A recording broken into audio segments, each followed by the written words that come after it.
നടി രശ്മി മരണത്തിന് കീഴടങ്ങി. അസുഖബാധിതയായി നീണ്ടകാലമായി കിടത്തത്തിൽ. 37 വയസ്സിൽ എല്ലാം അവസാനിച്ചു. വലിയ നഷ്ടമെന്ന് സഹതാരങ്ങൾ. ഇനി പ്രാർത്ഥനകൾ വേണ്ട, സഹായം വേണ്ട. യാത്രയായി രശ്മി.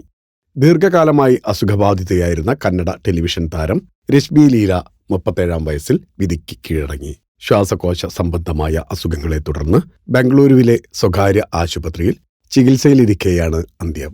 അതിജീവനത്തിന്റെ കരുത്തുറ്റ പാഠങ്ങൾ ലോകത്തിന് പകർന്നു നൽകിയ താരത്തിന്റെ വിയോഗം കന്നഡ കലാലോകത്തെയും ആരാധകരെയും ഒരുപോലെ ദുഃഖത്തിലാഴ്ത്തി.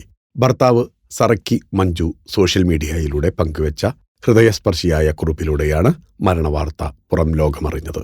ഏറെക്കാലമായി ശ്വാസകോശ രോഗങ്ങളോട് പൊരുതിയ രശ്മിയുടെ ജീവൻ രക്ഷിക്കാനുള്ള ഡോക്ടർമാരുടെ കഠിന ശ്രമങ്ങൾ ഒടുവിൽ വിഫലമാവുകയായിരുന്നു.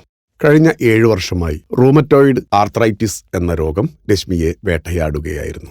രോഗം മൂർച്ഛിച്ചതോടെ ശ്വാസകോശത്തെ ബാധിക്കുന്ന പൾമണറി ഫൈബ്രോസിസ് എന്ന അതീവ ഗുരുതരമായ അവസ്ഥയിലേക്ക് കാര്യങ്ങളെത്തി.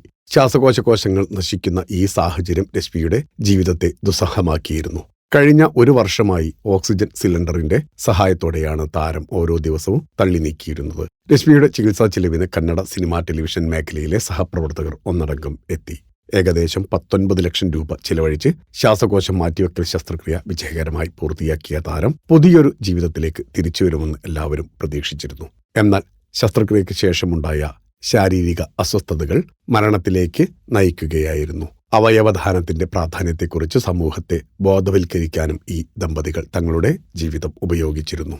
ബാംഗ്ലൂരുവിൽ നടക്കുന്ന അന്ത്യകർമ്മങ്ങളിൽ സിനിമാ സീരിയൽ രംഗത്തെ പ്രമുഖർ പങ്കെടുക്കും.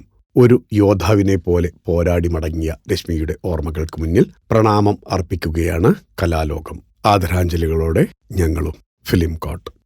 നിങ്ങളുടെ കരുത്തിൽ ഞങ്ങൾ ഉയരുകയാണ്. സബ്സ്ക്രൈബേഴ്സ് 10 ലക്ഷം കടന്നിരിക്കുന്നു.